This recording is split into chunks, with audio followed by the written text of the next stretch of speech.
Don't ever underestimate the heart of a champion. Houston, stand up. This is the Sports Trapp Podcast, and I am your host with the most. What?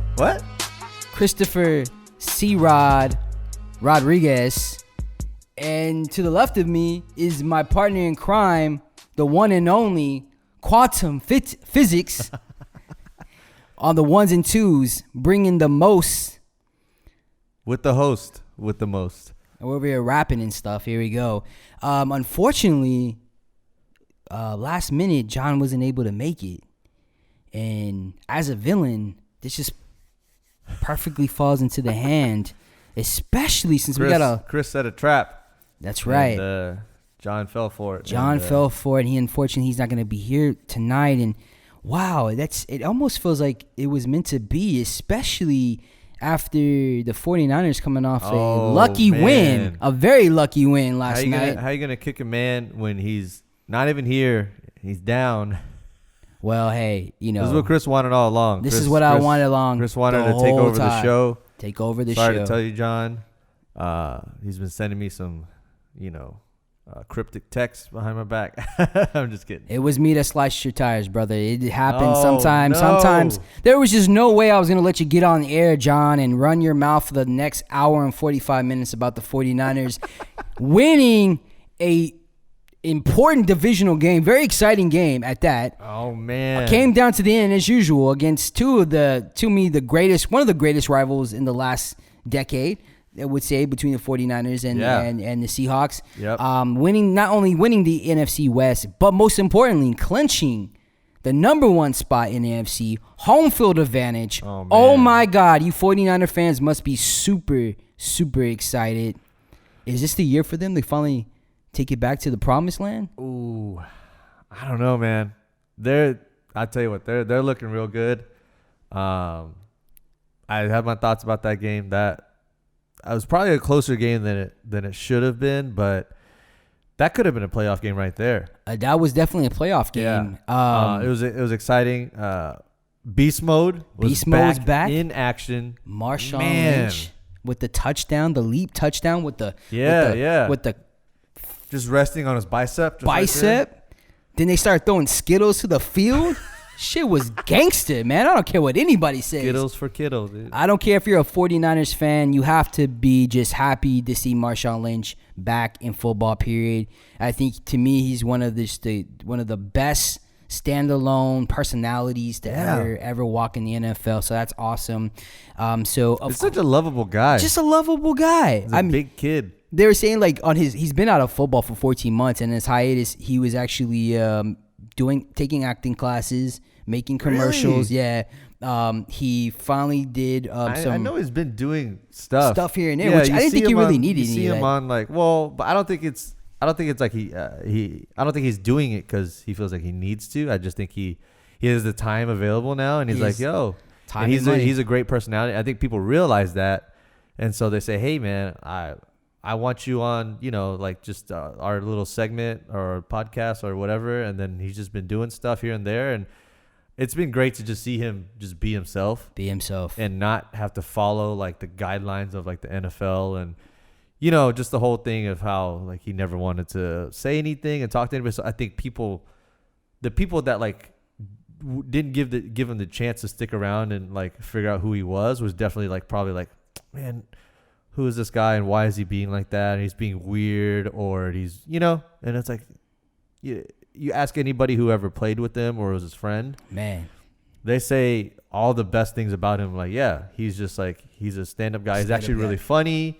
He's a smart guy, but people don't see that because, with everything he had to deal with, getting fined and all that stuff, he just kind of like, well, you know what? I don't want to deal with that. And it was a bunch of bullshit. And it was like, hey, as anybody would, it's like either you become the robot that they want you to become, or you can be your own person. And that was his way of like, hey, I'm gonna do me.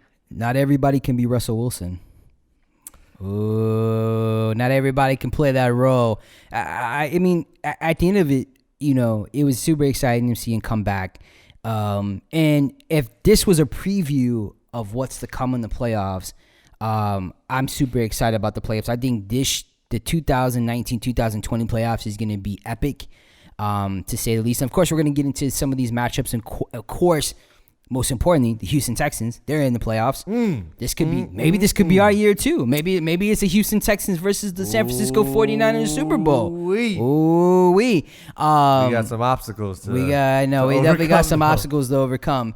We'll get into a little bit of college football. The playoffs happen. We now know who's going to be in the national championship. One was a great game. The other one was a dud. And we'll talk about that. We're also going to get into our picks. Who was successful in their picks. Obviously, I can tell you and give you just a snippet of a hint. Was not me. And also, we'll crown our first annual fantasy podcast champion, and we'll get into that. I wonder who won. I can say also it was not me. But anyways, with that being said, let's get back into this 49ers game. That was a pretty exciting game. Yeah. It came down to the end. I know that John was pretty pumped up. I don't know if you guys watched him. He was on social media posting his little 49ers sippy cup, right? Boasting, and he even sent us I bet he was smiling ear to ear. He's like, ooh, let me get the right angle. Let me get this logo in sure here. He was. I'm sure he got that for Christmas or something. Who knows? I mean, there's a stocking stuffer. Yeah, I'm sure he got that for himself for Christmas. I'm sure he bought it for himself. No way that his wife is just too smart to even buy him something stupid like that. Anyways, so yeah, it came down to the end again. I will say this. Contrary to popular belief by John, I think you and I both have done a pretty good job of saying and respecting the defense that the 49ers play. And I also think that we've done a good enough job also praising the 49ers with their overall offensive scheme and their running game. I think our biggest arguments is that we're not the true believers in Jimmy G as John is. But I will say this. If I'm the San Francisco 49ers, I hope I don't have to see the Seattle Seahawks again, because it's been too close. And one thing that they have failed to do, sorry, John, sorry, 49er fans, is contain Russell Wilson. That second half of each game, he has just been phenomenal. What he is, obviously he's probably going to be second runner-up for the MVP award. But there's another too much time left on the clock. Some questionable play calling at the end for San Francisco to allow that to happen. And let's be real here. We can honestly say that the delay of game hurt the Seattle Seahawks, but let's not forget that there was clearly a pass interference that should have been called. And unfortunately, in the NFL, nobody knows what the hell pass interference is anymore. It's just ridiculous. You can hold them. You can gouge their eyes out. You can clip them. You can punch them. They're not going to throw a flag unless the referee is not doing his job. I don't know what the hell happened there, man. I don't know either, man. And, in the end zone, too. Like, that was just... And... what was I going to say? For what it's worth, I mean, I think it evened out, I feel like, with the whole, with whatever happened, I guess the lineman that got hurt. It was so weird. Wasn't they it ran down the clock after they spiked it. Yeah. After getting that clutch, it was 4th and 10. Bang. Getting a clutch throw to get it onto the one from that kid. I don't know who that guy was. What's his name? Ursua, right? I think that's it. Yeah. I think he's a rookie. John Ursua. Yeah, number 15 from Hawaii. Yeah. 236 pick, round 7. Huh. So, I mean, that was, one of the most clutch plays of the game, and that was awesome. And you saw Marshawn Lynch suiting up, or he was already suited up, but right the 2-yard line ready to go in. He was getting, he jumped into the field. The camera, of course, is already on him, and everyone's like, yeah, we're excited to go. And then before you knew it, whistle's blown, and you're like, what's going on? And the weird thing about it is they showed the camera right as the whistle's being blown, after they had ran down the whole entire clock, what was it, 40 seconds? Yeah. And Seattle was still in the huddle. Like, they weren't even set. They weren't even, like, close to being set. Like, I didn't understand what was going on. I don't know what the miscommunication was. Yeah, man. I know it was, I mean, did the 12th man screw the Seattle Seahawks because it was too loud? I know that the Seattle Seahawks stadium is a loudest stadium in the NFL, but it was almost You hurt yourself. You hurt yourself, man. The 12th man hurt yourself. And, they're out of timeouts by that point, right? Yeah. So, worst comes to worst. I mean, you would have just set the line and then spike it again. Yeah. You lose it down, but you still have two more. On the 1 or the 2, whatever it was, with Marshawn Lynch in your backfield. What? That's a dream scenario right there. Dream scenario. And then how big of a boost for the city and for the organization would have been to see Marshawn. I know he had a touchdown earlier in the game, which was great. Yeah. But I just wanted to see how his celebration would have been if he had jumped in to win the game-winning touchdown. And I think, everybody wanted to see that, I feel like, of course, except for Niner fans, John. But, man, I don't know what happened. But I'm not going to lie. If John would have showed up today, of course, John is not here with us, unfortunately. But if the Seattle Seahawks would have won, I definitely would have had Skittles on this whole damn table when he walked in. It definitely, here's the thing, though. I predicted that the 49ers were going to win when the first time that they played. I said that the Seattle Seahawks would win this one, but the 49ers would come back and beat them in Seattle. And here's the crazy thing about this. This is the reason why I say this. If you're a 49ers fan, there is no way in hell you want to play them again. It is so hard to beat an NFL team twice, right? So they're both tied right now. Going into the playoffs, if the Seattle Seahawks would have beat them a second time, I really think that favors the 49ers to win again. I think they would beat them in the playoffs single-handedly if they see them again. But the fact that it's tied and the fact that Seattle was so close. Yeah. I mean, goal line. That last play with the goal line, I mean, it's so close to actually winning the game tells me that Seattle is still a nemesis, and that's just not a team that I want to play if I'm San Francisco 49ers. Yeah, I would definitely not want to see them again, but I think it would be just as exciting of a matchup if it happens. Absolutely. I will say that of all the shit that we give John about Jimmy G, I think he actually did really good this game. I still think he is one of like the elite quarterbacks of he deserves to be there. I'm not saying that he doesn't deserve his spot. I wouldn't say he's on the caliber of the Lamars and Deshaun's and Pat Mahomes, but I think he did good. He was 18 for 22, very accurate actually, and well, it's didn't all throw any touchdowns, but Mostert was eaten, by the way. There we go. Let's be honest here. When the run game is on all cylinders, Mozart's running, and Coleman's doing a great job. And who's the other running back? Brittle, was it Brittle? What's his name? Brittle, right? No, Williams. No, Breed or Breed. I forgot his name. Oh, Breida. Breida. There we go. When their running game is going, it just makes the game so much easier for Jimmy. Yeah, and don't forget Garoppolo. Juszczyk. I mean, he's magnificent. Basically, they have two tight ends. They have Kittles, and they have him playing. They're basically two tight ends, great blockers. They just do a lot spread of trick plays with the reverses. Do a lot of trick plays with the reverses. Like Emmanuel Sanders. Absolutely. Kittle. When that run game is tight, then it just opens up the door for Jimmy Garoppolo to actually make some decent plays. Mm-hmm. I still question what's going to happen when they're able to stuff that run game and he has to actually use his throwing arm. I don't believe in him. I believe in him as much as I believe in Carson Wentz. Sorry, he's not elite. I don't see him in that role yet. If he can get them to the Super Bowl and win the Super Bowl based off his arm, then I'll eat crow. I'll eat my words. But I'm telling you right now, I'm not going to have to eat my words because I think that the 49ers lose in the second round. That's just how I feel. Oh, man. I know it sucks. I'm just saying. I think you got to, in John's defense, but not even in his defense, really. I mean, you got to give credit where credit is due, and it's just. I feel like you're letting the fact that they're more of a complete team than a lot of people may give them credit for cloud Jimmy G as just the piece in the complete team. Yeah.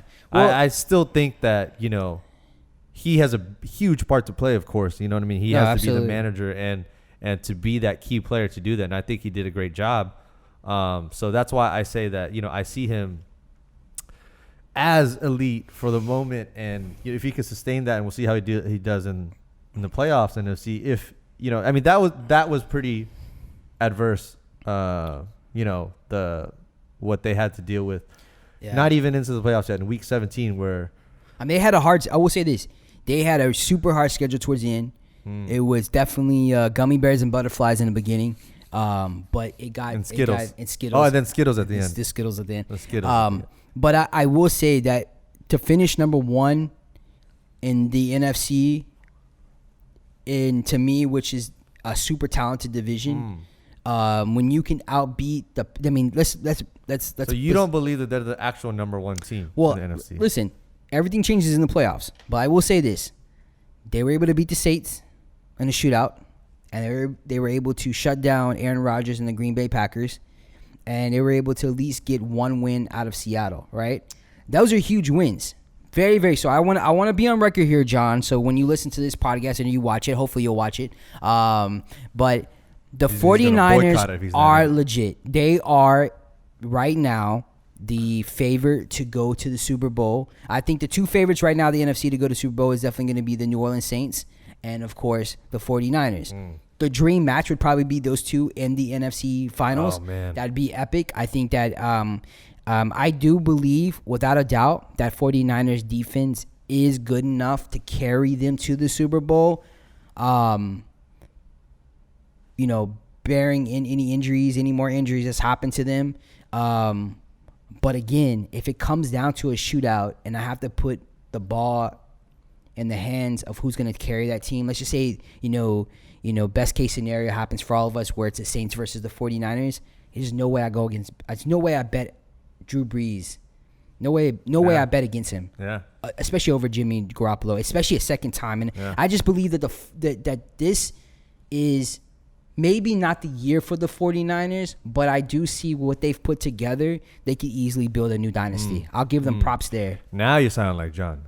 Now I sound like that. Man, listen. That's what John's been trying to tell you this whole time, except, of course, he throws his bias. He ruins it when he talks about Jimmy Garoppolo and comparing him to, like, Aaron Rodgers. It just doesn't make sense. It's just retarded. So, as of, I think right now, what at least some sites are saying, as far as the odds, 49ers and Saints are looking even for their odds to win, but they're both behind the Ravens and the Chiefs. Ooh, now listen, I believe strongly without a doubt that if the 49ers play the Chiefs in the Super Bowl, the 49ers are winning. That's because the Chiefs are proven that they cannot handle a smash mouth defense. They're too physical. They're gonna Joey Bosa all over Mahomes. You mean Nick Bosa? Nick Bosa. I'm sorry. I don't know why I say Joey Bosa. Yeah, Nick Bosa. I don't think the Chargers are anywhere near. No, they're garbage. I saw Rivers over there crying. I think he knows his time's up. But let's really get into the playoffs. We talked about how epic it's going to be. I really, really feel like this year is going to be one of the best playoff series we've ever seen because everybody is so even keel and anybody can win. This is the playoffs. As the new season starts, and honestly, if you really think about it, a lot of these teams are going in here with good momentum. Yeah. I want to start off with the team who doesn't have good momentum for the first time in a long time. I want to get into this Patriots versus Titans. Woo! Titans 6th seed, Patriots 3rd seed. Man. If there's ever been a year for the Patriots to lose, man. They've never looked more beatable. Say invincible. Yeah. Is that a correct word? Like invincible? Is vincible I don't know. The correct term? But I'm going to trust you because you are quantum physics. Man. So, I'm going to go with what you have to say. You are the mad scientist over here. I will say this. The Tennessee Titans are the team that I'm pretty sure nobody wants to play. They got a nasty run game. Tannehill's playing wonderfully. They got a young, fast athletic defense. Titans, if you've noticed, they're 9-7, but all their losses they've played those teams pretty closely. I mean, they have been a team that didn't sneak into the playoffs. They worked their ass off to get to the playoffs. And that's just a team right now that even if you're the Houston Texans, you don't want to play. And I'm sorry, New England, to me, I don't know if they're ready to go into the trenches and go to war with the Titans team that must be just foaming of the mouth of beating the unbeatable Patriots.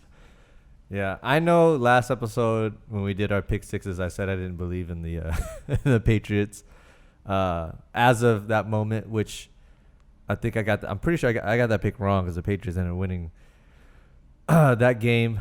But I mean, I still stand by it right now. I mean, they're beatable. They're more beatable now, seemingly than before. Where I don't know. I don't remember another year where we can talk about the playoffs where it has seemed like you don't know what's going to happen. And then when's the last time that we've talked about the matchup of the Patriots and Titans being exciting? Oh, it's going to be it's going to be right? It's going to be hella dope. I'm like super excited about this. Doesn't that sound weird to say though? It is weird because I think years in the wild past, card round for the Patriots? For the Patriots, they didn't even. I mean, they had a chance to clinch and be number one, and they lost. And look where they're. I mean, they're in the wild card. This team does not look like a championship contender, especially when you compare them to the Kansas City Chiefs, of course, the Ravens, to the 49ers, to the Saints. Like right now, if I'm a betting man, and I wish I had that kind of money, but the holidays just passed. Don't wish for that. I would definitely bet on the Titans to win this. I think the Titans truly have the ability to play upset. They're the underdog, which they shouldn't be the underdog, but they are. Because I think right now, based off I was talking about how gummy bears and butterflies of a first half of a season that the 49ers had, hell, they had a cushion all the way through. And then when they started to play teams that were actually over 500, we saw a completely different Patriots team. Not only do I think that the Patriots are probably going to lose against the Titans, but could this be the end of the Brady-Belichick dynasty? Oh man, I don't know. Who knows? But it seems like that could very well be happening. And I mean, what's going to happen? Who's the next? Who's the next Titan of the NFL? I mean, right now it's looking like the Ravens or the Kansas City Chiefs. I mean, they're pretty potent as far as their offense and defense. I mean, they're just so good. And we got to get into this. I usually we try to save the Texans for kind of last, but I like the Bills and the Texans. And the reasons why I say this game is going to be a really good game too is because these are two teams that nobody in the NFL really truly respects. Mm-hmm. No one respects the Buffalo Bills and what they did for the whole season. They played every team tight. They're 10-6 for a reason. They got a great defense. They have an up and coming offense. They got a great quarterback. I mean, he ain't Deshaun Watson. But no one's talking about the Buffalo Bills because they play ugly. But look at the Texans. No one respects them. They've had a lot of inconsistencies. Playing ugly. You can talk about the Texans. Yeah, we play ugly too. And we play ugly too. But again, when we talk about MVP for the year, no one's talking about Deshaun Watson. No one's talking about the best quarterback in the NFL right now. Uh-huh. You have two teams that have a lot to prove, and Buffalo Bills are coming in to Houston wanting to play upset, especially since nobody's respecting them. Any other year, I actually would have favored the Buffalo Bills, but I think the Texans are just as much hungry and wanting to prove themselves than ever before. 100%. Not to mention, somebody says they're going to be making a comeback. And how do you feel about J.J. Watt coming back for the playoffs? You think he's ready? I mean, this is an 8-month recovery, and he's coming back within less than 3 months. Nothing would make me happier if he were to come back, but you can't help but think that it's just you don't want him to get hurt again. And I think that if you're a Texans fan, that's just like the thing that's always like looming over your head with someone like JJ, who honestly has proven that he he's not Superman. Nah, not anymore. You know? Not anymore. Yeah, and he's past his prime of when he seemed invincible, you know. So that's the scary part. I mean, I would love to have him back 100%, you know, but at the same time, is he going to have the same impact as he should, or is he just going to, you know, be an extra body on the field? Is he going to have the same explosiveness? Is he going to be able to do those quick moves like he was once known for, nobody being really able to stop him once he juked you out and he did his little smooth and the little arm swipe was gone, and then had quarterbacks sweating. So a big part of pushing off is having that pectoral muscle being tight and to push off these amazing offensive linemen. Yeah. I want to put this out there. Any other year, does J.J. Watt even come back? This is an 8-month recovery for the pectoral tear that he had. Him coming back early, him being fine. Is this foreshadowing that this might be the last year for J.J. Watt? And I'm saying this because why would you risk the remaining career that you possibly could have than playing and risking it all, knowing you could easily tear it again in the playoffs if you're not all in because you're seeing that the end is coming close to the end for you? Like, this makes me wonder about that. And I'm putting it out there. Does J.J. Watt know that it's time and is getting closer to hanging the cleats up? I have to believe that maybe he's seeing it that way. Maybe he's seeing this is like maybe the last angle that they have for him possibly going to the Super Bowl and winning it, and he's willing to risk it all because he's truly risking his career coming back. You know, so I don't know, guys. You guys tell me. I mean, what do you think, Khoa? Yeah, no, that's a good point. I think that's definitely true. But I think, you know, JJ probably sees it the same way as you were saying earlier about how even these playoffs are, and Texans have as good of a chance as anybody to go to the Super Bowl and take it. Absolutely. And so how is that not something that I'm sure every day as he's going through PT and as you know, all he wants to do is get back on the field, which I think would be true any year. But in the position that we are now, he's like, hey, this is something that we can do. If we could do it this year, that's the goal every year. An NFL player's career is not a long storied career typically. 3 to 5 years if best, if you're super stud. And especially if you're in a position like he is where Absolutely. He's constantly getting pounded and hitting people, which, you know, if you learn anything in physics, hurts him just as much. And it's like,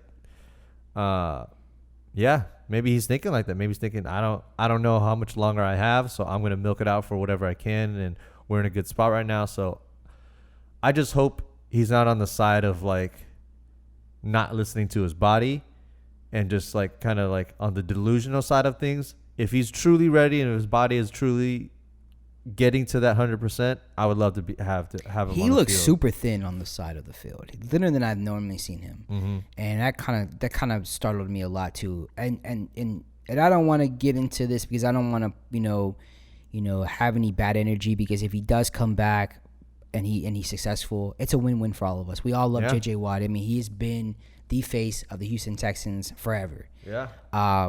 He has been the epitome of what it means to be an ambassador for your city. He reps Houston. He's from Wisconsin, but he reps Houston. He's done so much. I don't want this to be a Kevin Durant situation where he's all gassed up, excited about possibly, helping the team out, and then he gets hurt. Because J.J. Watt doesn't deserve to go out on an injury. He deserves to go out on his own terms. You know what I mean? Yeah. And that's the scary thing about that. And listen, I got the Houston Texans beating the Bills. I got the Titans beating the Patriots and shaking up every damn thing. We're getting a little bit into the Vikings versus the Saints and the Seahawks versus the Eagles. I think those are pretty easy. I think that the Vikings are not going to beat the Saints. I don't even know if it's going to be that close. There's been too much inconsistency with the Vikings. The Saints look legit. It's easy. And I think that the Seahawks are 100 million times better than the Eagles. Eagles barely. You know what's crazy about that? I'm looking at the spreads for all the games. So Texans are favored by 3.5. Yes. Patriots by 4.5. Saints by 6. And Seahawks by 1. Seahawks by 1.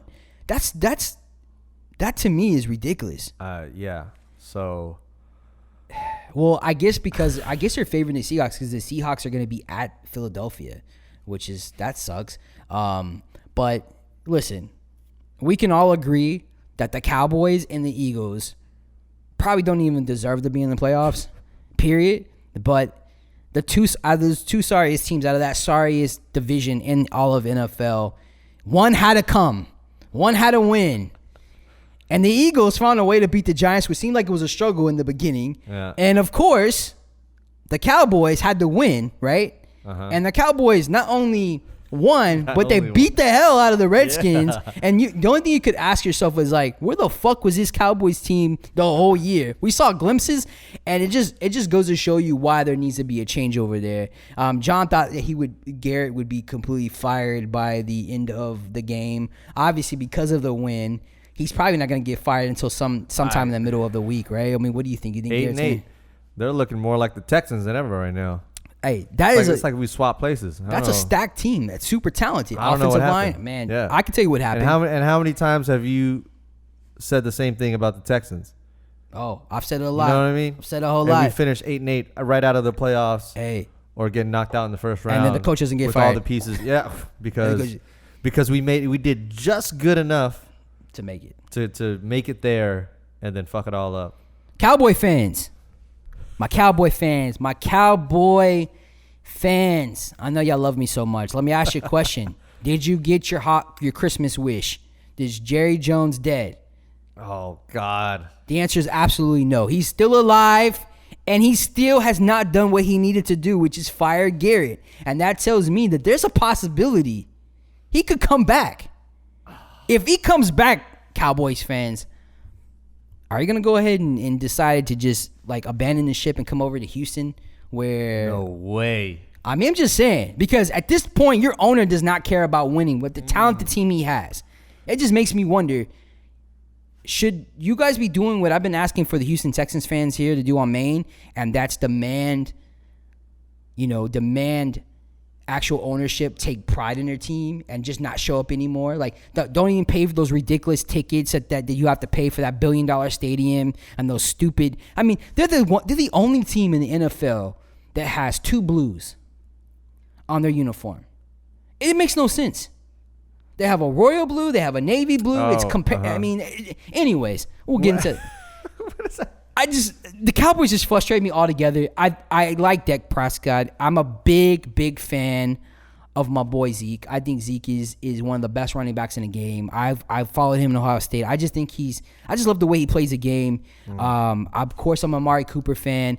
They have a good defensive line. The Cowboys should be way better than what they played for the last 5 years. And it's truly sad to see how pathetic that they continue to be and how pathetic the fans are. Just drink the damn Kool-Aid over there in Dallas. All right, well, stop showing up for the games. Make Jerry Jones. Never gonna happen. I know, of course you're not. It's never happen. So, do you see the Saints beating the Vikings? 100%, yes. And do you think the Seahawks are going to beat the Eagles, which is basically the green version of the Cowboys? 100%, yes. Okay. So, with that being said, based off of what, and I didn't even need to ask you. Do you think that the Titans are going to beat the Patriots, or you think the Patriots are going to find a way to sneak out of this? That I'm not 100% on that. I wouldn't say it's a toss-up necessarily, but if I had to say any game was, I'll probably say that one could be more so than the Texans, and because I believe in the Texans enough to where we can actually, do well and pull away more than 3.5 is what the spread is. But it could come down to the wire. But I still think we pull it out. But the Patriots, I still see them. If I had to choose one, I still see Patriots going. But if I had to say there was one upset, it might be that one. And what craziness would shake up the entire NFL and the world of sports if the Patriots lose round 1. I have a theory in all this. I don't know if you've gotten a chance to watch the Nick Saban, Bill Belichick, friends for over 20 years documentary they have on HBO where they both show them both going to the championships. Oh, no. It's a very, very good documentary. Okay. we know for a fact that the Patriots have pretty much had the longest dynasty that we know in the last decade, right? Did they share practice footage with each other from other teams too? Probably so. And then we can also say that there would be no college championship or national championship without Alabama and what they've done. Nick Saban lost 2 games, and this is the first time ever since they've had the playoffs where Alabama's weren't even in the playoffs.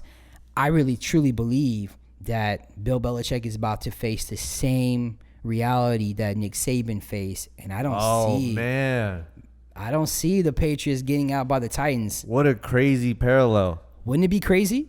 It'd be. I'm just saying, man. Every dynasty has to end and has to restart.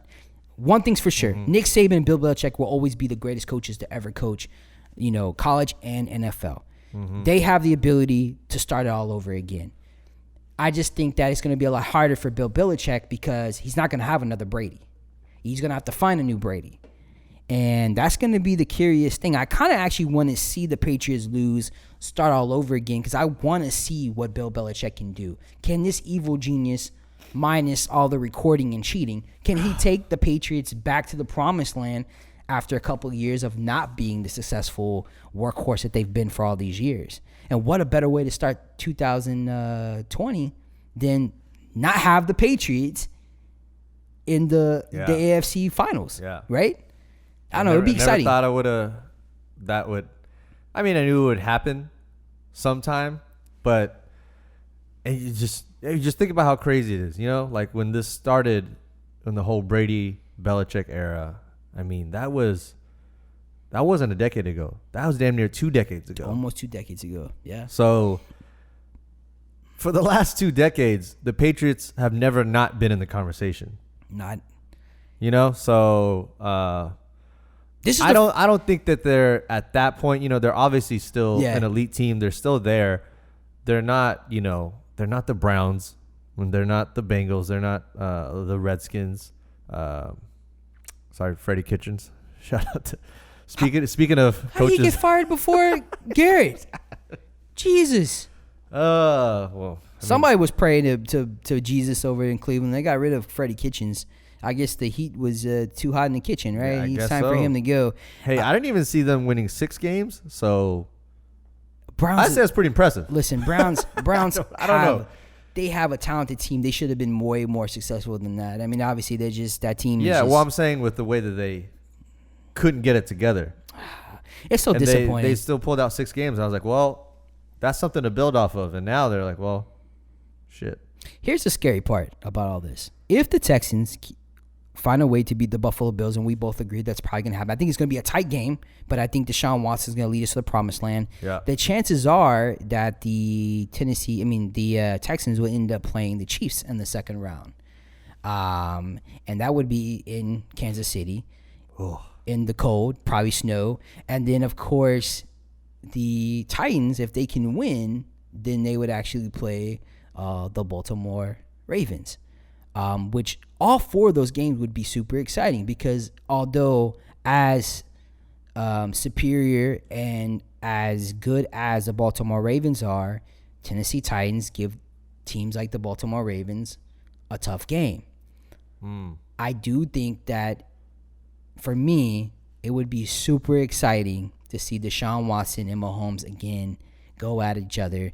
I think that they're, as much as people have talked about the Kansas City Chiefs offense being elite, we know their defense is not their strong point, although they have been one of the best defense teams in the last, 6 games. But damn it, I really like Deshaun Watson going in there and playing upset against Kansas City Chiefs.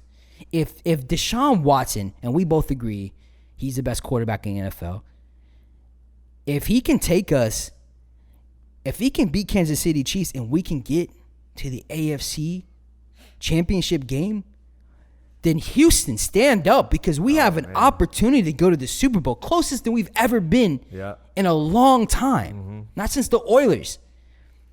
It's a possibility, man. Yeah. Does this mean we have to cheer for the Titans? I think we have to cheer for the Titans. Man. We got to cheer for the Titans. Get out your Oilers gear. Because who would you rather play right now, matchup wise? Would you rather play the Ravens again, or would you rather play the Chiefs? I feel like we have a better chance at the Chiefs. Now, if shits and giggles happens and we end up winning somehow, beating the Chiefs, and we play the Ravens, right? Mm-hmm. Listen, it's anybody's game. And although the Ravens are probably a better team than Texans, I'm putting all my trust in Deshaun Watson. Yeah. Well, let's say that, because there's a possibility that we'll play them both anyway, right? Who would you rather play first? Kansas City Chiefs. Because it would be such a great momentum win. You're winning them. You're winning in the playoffs. You're beating Kansas City in Kansas City, and then you're going to the finals to play what we all can say reasonably is the Ravens. Like we believe that the Ravens are probably going to get all the way to the AFC Championship. Sure. Yeah. And not only that, but they would be. I believe that they would be bruised and battered by having to beat the Titans. Well, let's hope so. Yeah. I'm just saying this is a perfect scenario. Now I'm not going to sit here and go back into what the Texans could have done to prepare themselves better for this, but let's just hope that all these horrible lack of moves our GM made. Wait, we don't have a GM. Didn't make this year. Oh, still? Yeah, doesn't come back to bite us in the ass. I just think that maybe we can hire Freddie Kitchens. Well, hell no. But man, the playoffs are going to be super exciting. We'll probably get into more on the playoffs. There's so much to talk about. We'll probably give our picks. We won't give our picks here, but we'll add our picks to this podcast when we release it with John's picks because John's not here. But we all know he's just going to put the 49ers. They're not even play that many times. He's going to pick the 49ers. But we'll get more into it. We're hoping to maybe have a special guest next show to get into the Texans playoffs and we hope that by the time we make our next podcast that the Texans will beat the Buffalo Bills and we'll be talking about the Kansas City Chiefs. So I think that'd be super exciting to talk about. But NFL wasn't the only league having playoffs because we just finished watching the college playoffs. And let's talk about the blooper or the dud on this one, which was obviously the Oklahoma Sooners versus the LSU Tigers. Final score, 63 LSU, Oklahoma 28, which just proves the theory that the Big 12 will never, ever be as good as the SEC. No. It is what it is. And trust me, I was rooting for you guys. It's the first time in my whole life that I was rooting for a Big 12 team because of Jalen Hurts. I wanted him to win so bad. I want him to beat LSU. There's a lot of reasons why I wanted to beat LSU. Number one, anytime Alabama doesn't go to the championship, I always root for the SEC team. But this year was a little bit differently because of the lack of respect or the disrespect that LSU and coach had for Alabama when they won, saying that this was their house. I felt that it was completely disrespectful. And the fact that LSU's been running their mouth a lot lately, just being a little bit over anxious and cocky. And I think that might not biting. But anyways, Jalen Hurts being from Houston, being H-Town, him having probably one of the most spectacular college careers. He finished in Alabama all 4 years. He only lost 2 games in Alabama while he was there. He got beaten out by Tua Tagovailoa. He lost his position. He ended up being the backup quarterback the whole time. He could have easily left on a transfer. He didn't. He stayed it, finished, graduated, and then with his 5th year, went over to Oklahoma. It just seemed like a perfect scenario to redeem himself. Yeah. And unfortunately, it's a great story. That story didn't happen because they got their asses beat 63-28. I mean, it was a great story until. But unfortunately, with all accounts, it's just that Oklahoma, although the defense improved from last year, they still didn't have enough defense to stop LSU Tigers. So LSU goes to the championship. Barrow is crowned the prince. They even said that they feel like they could play and beat the Ravens NFL football team. This is how much cocky they are. Yeah, they're really cocky right now. But that after we talked about let's talk about the stud game, which was Clemson versus Ohio State.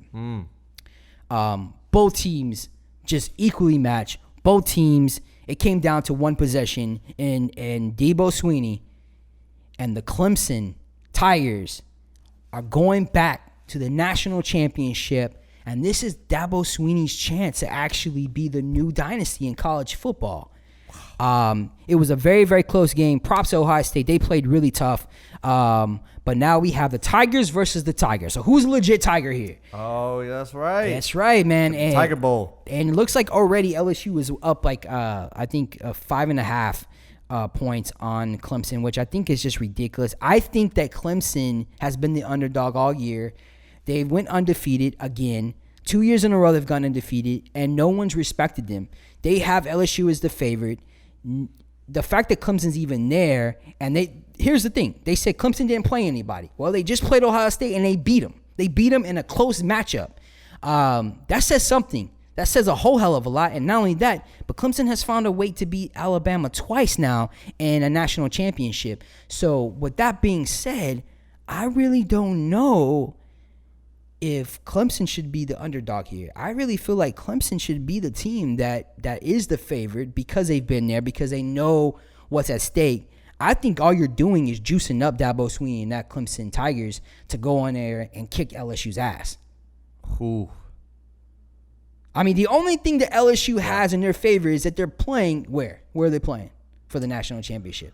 The Mercedes-Benz Superdome. So they are playing in New Orleans. They're obviously New Orleans, Louisiana. Obviously, they're going to have the home field advantage. But, man, if there's ever been a time for Dabo Swinney to get his team ready to go in there. Listen, LSU's pretty much had it easy for a lot of for pretty much the whole season, other than when they played Alabama, was they won by 5 points. Clemson's bad already. They know what it's going to need to go in there and beat a team like LSU because they did it against Alabama last year. Man, I got Clemson winning this bad boy. Dude, I think that'd be awesome. I mean, LSU, of course, I think they're 5.5, 6-point favorites. 6-point favorite. They say they can go up to 8 or 9 points, which I just think that's ridiculous. Over under sitting at 70. Yeah, so yeah, man. I mean, I think they've been the favorites all year, and Burrow won the Heisman, right? Joe Burrow won the Heisman. Yeah, see, so but he's also playing against who was a true freshman last year. This is a sophomore year. The big hype beast. He's 6'7", Trevor Lawrence. I mean, if you get a chance, the highlight, he ran for a touchdown, Ohio State, and Ohio State has a very fast defense. This man is built like a linebacker, running like he's a receiver. Yeah. Trevor Lawrence, although I think that he's been overhyped a little bit, I think I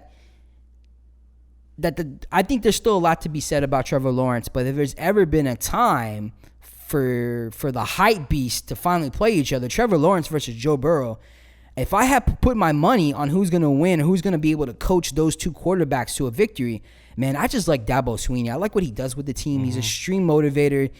He's so positive, and he gets the best out of his team. You know he's going to be the next coach of Alabama once Nick Saban retires. That's a fact. He played in Alabama. We already know that's his school. That's just the way it's going to be. But, man, I love Trevor Lawrence coming in there and Dabo Swinney and shutting Joe Burrow and the LSU Tigers up. Ooh, you think this was going to happen? I think this one is going to happen. I think LSU. You believe in blonde Kylo Ren like that? I do believe in blonde Kylo Ren. Absolutely. I just think I think it's going to happen, man. It's going to be a good game. I think that'd be great. 70 points, man. You think it's going to be a shootout? I think so. Yeah. It's either with these type of games are either two things. Either they're really tight in the first half and they're really close, and then it opens up in the second half because everybody's trying to play the chess game. I just think personally, I think Dabo Swinney comes in with the chip on their shoulder, and I think they come in and slap the shit out of LSU, and LSU is trying to have to play comeback the whole game, but it's just going to be too much to sustain to come back and beat them. I think LSU. I think Clemson jumps on a big lead. A significant lead. I won't say a big lead, but a significant lead. I just think Clemson finds a way to win. They're championship bred already, and man, Dabo Swinney, man, the next great coach in college football. Ooh. Hey, and can't root against a team that's gonna have Deshaun Watson on your sideline rooting for you. He told everybody Deshaun Watson's going to be the best quarterback in the NFL. The man knows quarterbacks, man. He's had some good ones. He's had some good wide receivers. Hopkins, he came from Clemson. You fail to realize. and we saw how good he is. You know what I mean? Man, I hope we get to watch that game together. You know, we have not been able to record us actually really watching a game together. This would be one of those games. That might work always on Monday. That's going to be after the divisional round of NFL. So hopefully we're through the wild card. Hopefully we're through the divisional, and we'll be on an ultra high. And man, hopefully they're at the game too. I don't see any reason why it wouldn't be, because they'll probably take that Monday off after. Yeah. After that, I mean, hopefully the season's not over for us. That's what I'm saying. No, I hope not either. Listen, we just went through a decade of disappointment in the city of Houston. If you're a Houston fan of any sport here in Houston, whether you're Rockets fans, Astros fans, Texans fans, hell, even Dynamo fans, you know that cheering for your favorite team, wearing the colors, also comes with the thought of knowing you're going to have disappointment. And us built into the fabric of our culture. Definitely in the fabric of our culture. But I think that's what I love about Houston is that even when we're disappointed, even when we lose, we don't stop cheering for each other. We don't stop cheering for our teams. And then maybe, just maybe, this new year is a new year and a new decade of success. We got a taste of it with the Astros, right? And we were on such an emotional high, and now we've got a emotional disappointment when we thought we were going to win a championship again with the Houston Astros. Yeah. But man, how beautiful would it be for the football city, for the Houston Texans to get to the Super Bowl?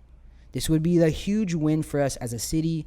It would be a morale booster, and most importantly, I think that it would make us feel like we finally truly belong and deserve the respect that we've always asked for from the NFL, all the way going back to the Houston Oilers. And as much as I would like Dabo Swinney to be the head coach of the Houston Texans, and you know we can all agree that if Bill O'Brien gets to the Super Bowl, he's probably going to be the coach for the rest of our lives. It's just the way the ownership works here in Houston. But damn, if we can see a Houston Texans Super Bowl and a possible Houston Rockets finals. Ooh, man. The city of Houston deserves it. We deserve it. The city that swangs and bangs. The city that has given other cities the ability to walk around with styrofoam cups.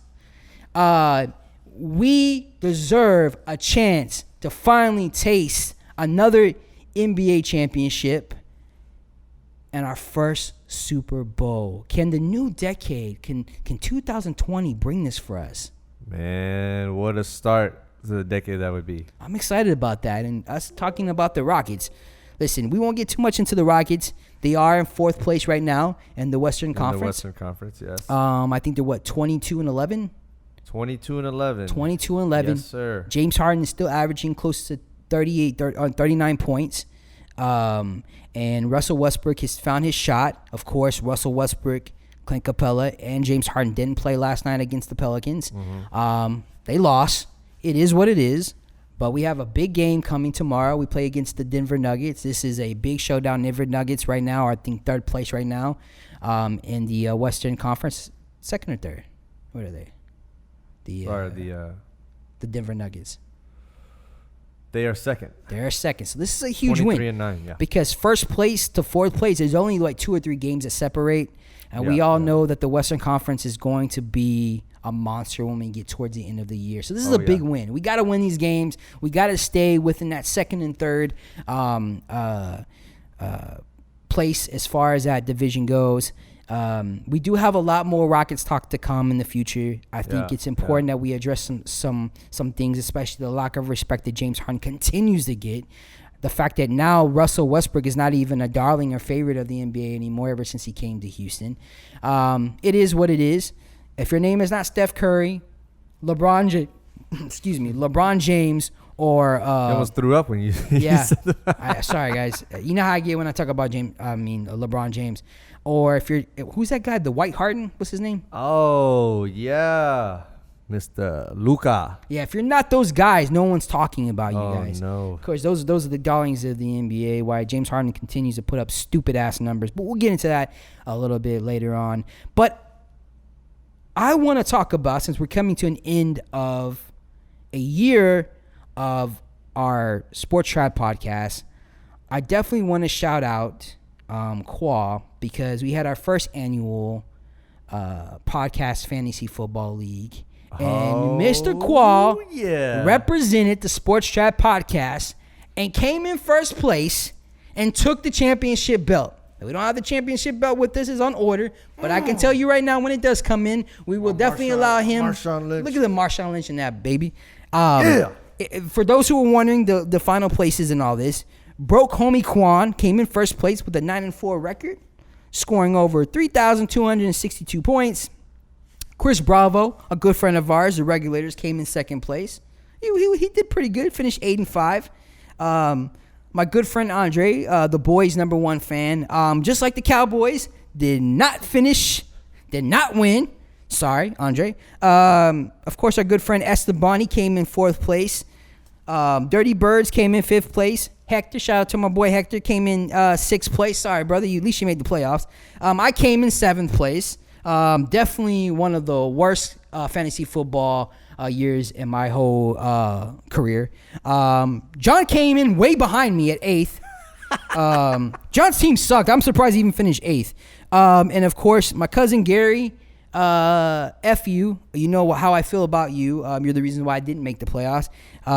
You came in ninth. And shout out to my son, Joshua Cruz. Bad intentions. It exactly was bad. I don't know about the intentions, because it seemed like your intentions was just losing and coming in 10th place with the 3-10 I really record. thought he would have been better. I did so too. I was just disappointed in him. But you know what? He's got a life. He's a dancer. He's got a lot going on. So he can't always follow That's that. okay. So for all of us old people that got nothing else going on in their lives, fantasy football is what we live for. So what we live for. My wife hates it. He's got an actual great life and a long life ahead of him. So he's got other stuff to worry about. So definitely, he's probably gonna be way more successful than all of us. Yeah. Shout out to Josh. Shout out to Josh Cruz, coming last place but still first place in life. Must be nice. Man, that was a great season. It was a good season. You did really good, quality. Honestly, your team was unstoppable, man. You guys were just really good, man. You guys just suck, first of all. So. Damn. Fuck you, Quab. Give me props here and you're over here. You guys. Listen, I felt like half the time y'all were sleeping on all the waiver wires, and I made some good moves. We're talking about I picked up some good waiver wires too. There's some questionable shit that happened. I can't hear you all the way down in seventh place right now. Damn, that's cold-blooded. This is the Sports Trapp podcast, and I am your temporary host, Christopher Rodriguez. And to the left of me is the Fantasy Championship Football, the Sports Trapp podcast, Khoa. Kiss my ass. I will later. So I was in 5 leagues this year. That was tough. How many? If you didn't know. I don't understand how you do 5 leagues. It's just retarded. Yeah, I don't recommend it. So if anyone has done multiple leagues, you know how tough it could be. Even just adding one to do 2 leagues is already tough, and especially when all the teams are different players. I try to draft as similar as I could, but when you got different draft spots and different leagues, people just it ends up different. I'll say this was my best finish. It was the only one that I won, and the other 4 ended up in second place, in third place, and then 6th place, and then 11th. So I did my fair share of losing as well. I can say that, man, playing, because we're in 2 different leagues together. He knows how I feel about fantasy. Shout out Calvin. He knows that this one was a real heartbreaker for me this year, because I really felt like my team should have won, should have been there, and shit just happened. Didn't go the right way for me. Watching the playoffs develop and watching me beat other teams sitting there getting knocked out of the first round, it was really heartbreaking. It just seems like I played people at their best when I played anybody else. It's just ridiculous. That was tough. And I don't even know if you noticed, but the 2 teams that made it into the finals or 5th and 6th seed. 5th and 6th seed. Yeah, absolutely. And I know it's just fantasy, but I still have never seen that happen. No, the fantasy football was a great representation of the NFL season. So much parity. The people who you thought were going to win didn't win. The people who you thought would have great seasons did not have great seasons. Listen, if you drafted Derrick Henry, you probably went to the playoffs. You probably maybe went to the championship. It is what it is. That's what fantasy football is all about. It's more heartbreak than anything. So when you do win, you got to congratulate, because I know how hard it is to win. And I want to give a shout out to Calvin Etta, who won his fantasy league. I think he won the championship, right? No. He didn't? He did not. Who did he lose to? The machine himself. Well, I only count human beings in fantasy football. So if you auto drafted and you really just didn't pay attention to the league, but somehow got in there because the fantasy Yahoo Fantasy was able to pick your team by giving you the best players, and you allowed the computer to choose your fate. Calvin Etta played a hell of a season. He created this incredible league that we're in. He created this league, got to the championship, and in my opinion, is the fucking champion. Yeah. So shout out to Calvin for winning it all. Oh, man. I don't count robots. Neither does the internet. The unofficial winner. The unofficial championship. Well, the human championship. Yeah, well, Listen, this show cannot be a show without me giving some type of controversial opinion. Hey, just because I speak from my heart. I know what it's like for everybody to go in that mock, when you go into those drafts. Yeah, and you're trying to pick against your bias. It's a big deal. It's hard to. Who knows what would have happened? I don't know whether it would have went the same way or different if he would have drafted his own team, which is unfortunate. Which I would love to hear your opinion on what you think should happen if you're in teams and you have one of the players or teams auto drafts. Like, how do you feel about them still being in the league? How do you feel if they make it to the championship? And I will say, Brian is the name of the player who auto drafted and ended up winning the championship. To his credit, he kept up with actually, picking up waiver wires, making good picks, starting his lineups. He did make a comment about like not knowing even that playoffs were happening, but I really just think that, he was still keeping up with his team. So I give him credit for that. So it's not like he was unprepared necessarily. He just didn't know that playoffs had actually just started. He was in a good spot to be in it anyway. Yeah. So I think that's the frustrating part coming from somebody who wasn't in it or got. Well, I mean, listen. I'm not gonna be a sore loser. You lose, you lose. I mean, in fantasy football, you're gonna lose more than you're gonna lose more than you win, because it is it's like gambling. It's definitely gambling. My whole thing is about auto drafting is that the players that are drafted for you, chances are you weren't going to pick those players, and it changes the person who's before and underneath you. Those could have been players that those people could have chosen. So I feel but it could be an advantage or a disadvantage. Well, sometimes they'll pick up players that there's no way you should have picked them. Well, here's the thing. I was going on the internet and I was looking up other people who like, when you go and just Google, like get on Reddit or just people on forums. This happened to a lot of people. A lot of people were upset about that. Like, you have people who do auto draft. Chances are auto draft is supposed to be against you. But remember that the fantasy football computer is picking the best player that's next based off of positions that are available on your team. So at the end of the day, they also don't. I mean, but they don't account for everything. There's a lot of factors that go on to who would be a good picker, a good player to pick in those projections. And although they do their best to have it really lined out, like if that truly was the case, if they were that good at doing those projections, everybody would just not necessarily auto draft, but just pick the next best available player. Yeah. There's reasons why you go out of your way to pick said player here, because you believe that they're going to be better or a better investment in your team, blah, blah, blah. So I don't think it's a necessarily a good thing, and I think that a lot of times I can guarantee you that he didn't want to auto draft. I know that he couldn't draft for whatever. I think it was work that he was caught up in. So he couldn't, because I'm pretty sure 9 times out of 10 when you auto draft, you're probably upset with your team because you're stuck with these players that if you're Sean, maybe. fucking auto draft. That's his name of his team, and he's a 2-time champion in our league. But I mean, the problem is I've been in this league now going on 4 years, and every year this young man keeps auto drafting. So to me, I think he's found his, and he's been in the playoffs each year, and he's a second championship. Anyways, Calvin, you the champion. You the champ in my opinion. I'm shouting you out, dude. I love you, man. I love this league. There would be no perfect league if there wasn't any type of controversy. I love what you've put together. No, and I hope that I can model, or we can model at the Sports Trapp podcast what you've put together with our fantasy, because you've done it so well. And just the way he does it, the scoring, the system, everything's a lot of fun.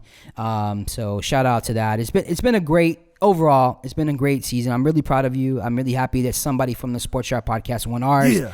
It would have sucked if none of us won. It would just really, you can't run a league and just like suck. So obviously you're truly, not only are you the architect of our podcast and the most handsome guy on the podcast, the most talented guy on the podcast, but obviously you also save our asses in fantasy football. So we appreciate that, Khoa. Thank you very, very much. You are the 49ers of the podcast. Ooh. John is the Browns.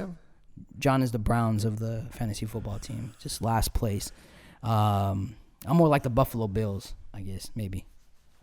But is that indicative of what's going to happen in the NFL playoffs? Are you saying that 49ers going all the way? I'm saying there's a chance.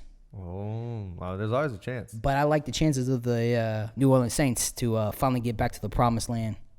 Just saying. Hey, I'd be hella excited. I would be too. Shout out to our New Orleans Saints fans. Saints fans, they should have been there last year.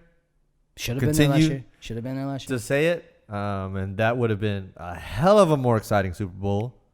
Absolutely, way better than what we saw. This piece of shit Super Bowl we saw. Probably one of the. You know what's so funny? That was the worst Super Bowl we've seen in the last decade, which to me might be just foreshadowing that we're not gonna see the Patriots anymore in the Super Bowl. They just wasn't an exciting game. You know what I mean? Like New Orleans Saints should have been there, and I think New Orleans would have beaten the Patriots in the Super Bowl. Well, guess what? Yeah, New Orleans we'll never fans, know. So you definitely are not LSU, state of Louisiana. You're definitely not winning the college championship, but there's still a possible chance you guys can win the NFL championship. No respect for LSU. Hell no. You guys talk too much noise, man. You guys got what's coming to you guys, man. You can't be that cocky. That's all I got to say about that. Listen, this is the Sports Trapp Podcast, and I am Chris, your temporary host. And, of course, Khoa to the left of me. John is not here. He will be next. He'll be here next time on our show.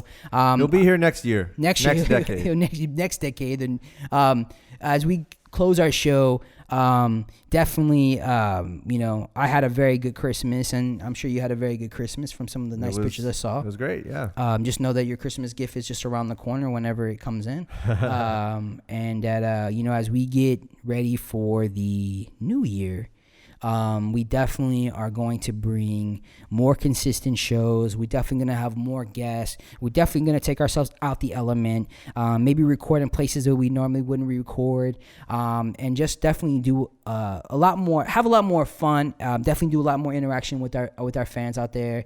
Definitely link up with other podcasts possibly. But just this new year, this was our first year ever to do a podcast, and I can honestly say that when it first started off as me and John, we had the momentum going, and all of a sudden something happened, and the person who was helping producing the show just stopped picking up the phone. You're lost, brother.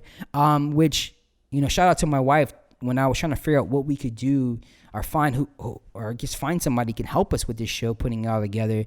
And she reminded me of having a super talented friend, Khoa, and I reached out to him, and he was all on board. And since then, we are now. This will be episode 26. Not only are we on almost every possible streaming service, and social media, but you have taken the show to another level. So, my friend, I want to say thank you so much, because this show is a dream of John's that he's been dreaming on his whole life, and most importantly, that dream, the way me and John have worked, whatever his dreams are, I'm right there next to him to help him in any possible way. And in many ways, this podcast has also become a dream come true for me. Discovering a deeper friendship, not only with John, we've been best friends for over 20 years, but establishing even more of a brotherhood with you, Khoa. I think the world of you. I think you're one of the most talented people I've ever met.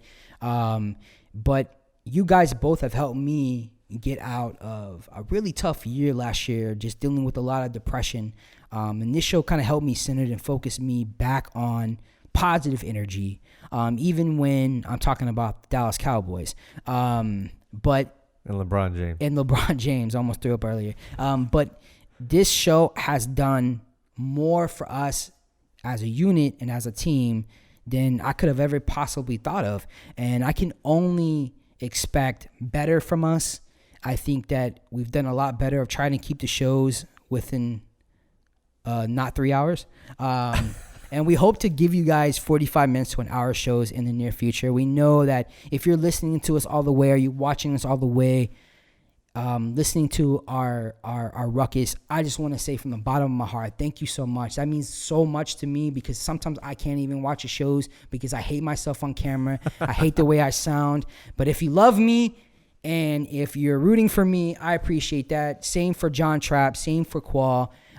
This has truly been just a fun ride with you guys, and I just can't wait for the new year, man. Well said. Same, brother. I appreciate all the kind words, but yeah, man, like I told you from day one, man. You called me and told me the idea that you had, and I mean, I was just on board. I think it was just for one, that it was just a great idea, you know. Like besides just sports talk radio, like I don't know anybody else that's doing what we're doing. And even if there were, you know, I felt like we could give, we have something to offer, and what's the worst that could happen, you know? So I have a blast doing it. And of course, I would have supported you either way, you know, in whatever way that I could have. As kind of words, you know, you said about me, like I would say the same things about you. You know, you're one of the most stand-up guys I know. You're an idiot most of the time, but a lovable idiot, and it's also funny, just like, and I'll tell the viewers, whoever's still listening and whoever's, yeah, we definitely appreciate you guys. But the first time that I met John, and we went out and we were probably watching the game or somewhere, we went to go eat, and then we had a couple of drinks, and then we're sitting there just talking about whatever, and I swear they get into the most heated argument. And, you know, mind you, like, I've known Chris for a number of years, but I'd never met John before. And I know how Chris gets, but I've never seen the dynamic between them two. And I swear I was just sitting at that table like, oh no, this is the end of their friendship. It's over. It's done.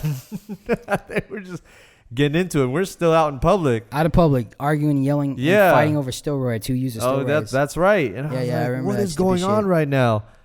And I was like, should I interject? Should I like try to break this up? And you know, lo and behold, that's just how they work. And you know, they're two guys that have remained constant in each other's lives for so long. But that's a big basis of why they still are such good friends, is because they are able to have that dialogue between each other. And I think everybody should, you know, everybody should be able to give each other shit, call each other out, say your piece, and then just move on. You know, that's how life is too short to get caught up in the drama and bullshit that people do get caught up in. And so hanging out with you guys, sorry, I didn't mean to cut you off, but hanging out with you guys and you know, doing the show, it has taught me to kind of, you know, be able to channel that as well, and use that in my life and be like, hey, you know, don't be afraid to say your piece and say what you think, and the people that are really down with you and will ride with you will be there. And I respect that a lot about you guys, and I love that I'm a part of it. So I think we make a tremendously good team. I think we all complement each other well. And honestly, well, I mean, like, even with you, man, you've been able to call us out on our bullshit too, and it's been fun. I think that one thing we've always said, and we say this to our sons, is that never surround yourself with yes men. Always surround yourself with people who Hey, that was a good movie. Hey, always say, hey, but never surround yourself with yes men, and most importantly, be able to take the criticism that you give. Be able to take it back. And the one thing I can say about us all, and one thing I can say even about you, Khoa, is that like speak your mind, say how you feel, as long as if you say something wrong or you're wrong, to be able to just say you're wrong. Stand by your wrongs as much as you stand by your rights. Absolutely. Yeah. And that's all we can promise you from the Sports Trapp podcast is that we're always going to give you consistency as far as truth, real legitimate, sports dialect. Talking about the teams that we love, the teams that we support, that we cheer for. Being able to call things out when we need to. Be able to joke around, make fun of each other, have a good time, but most importantly, never take it too serious. Because even as serious as sports can be, fantasy sports, we only have one life to live, and I'm glad that I get to live it every day, being able to share this wonderful podcast, not only with you, not only with John, but most importantly with the viewers. So with that being said, anything else you want to add to this? Anything else you want to add before we shut this bad boy down? No, man, I think it's been a great year in sports, and just reiterating what you said about us doing this. Yeah, I think it's been great. It's been fun. We're going to continue to do it to the best of our ability. I'm excited for what the new year, the new decade has to offer and to bring. There's going to be exciting things to talk about. Hopefully we'll be there to document and talk about it all. We'll try to improve the show in whatever way that we can. We love your feedback, so absolutely key feedback. Let us know what you think. Call us out, please, on our bullshit. You know what I mean? Love it. We are never, or to me anyway. One thing that I kind of wanted to clarify is that like we're not ESPN, and we never claim to be the most knowledgeable necessarily in everything. We don't know all the details and all of the facts, the stats, but whatever we can offer, we hope that it is either useful or entertaining in whatever way, and that you guys have something that you could take away from it. And, if we can do something to improve the show, let us know. Absolutely. And, we don't mind. Just say, if you think we suck, let us know we suck. Please. Listen, every time someone gives us a bad comment, I'm always quick to like it because, hey, before Chris feeds off that stuff. Listen, he literally is starving without anyone telling him that he sucks every day. Hey, listen, if you are able to comment and give us negative feedback, that means you watch the show. For me, that's a positive. Like I like it, and I'm not trying to troll because I don't believe in trolling. I believe it's just giving my simple opinion. You're gonna agree with it or not, or maybe you're somewhere in the middle between all three of us. All I can say is, John, if you're listening, we know that you couldn't be here today, and I just want to say that I'm so thankful and so honored that you will allow me and Khoa to be a part of your dream, and hopefully we can take this and elevate this to the next level in 2020. We wish you were here, but we know you'll be here next year. Either way it goes, go 49ers. We'll give that to him. Go 49ers.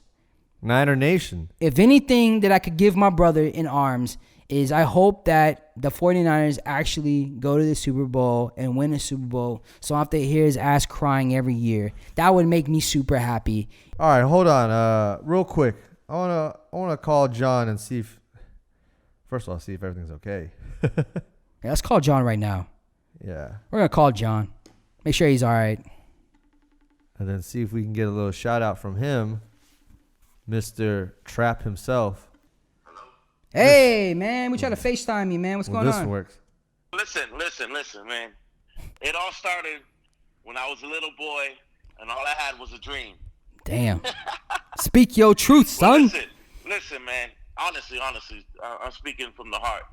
This has been one of the most surprising years, fulfilling years, things that I didn't think that I would be able to take, and fulfill with everything I've ever wanted to do as far as making a show, as far as sports takes and everything.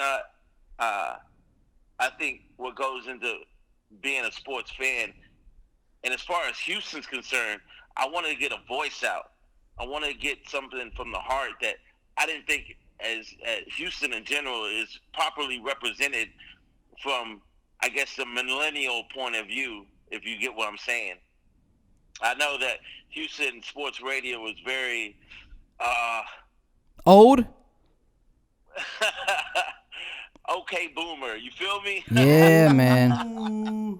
We're talking about those 50. Nothing about me being 50, but it's all for old people. Voice out there. So one thing that me and Chris have always done is talk sports, and we've had a great point of view that a lot of people gravitate towards.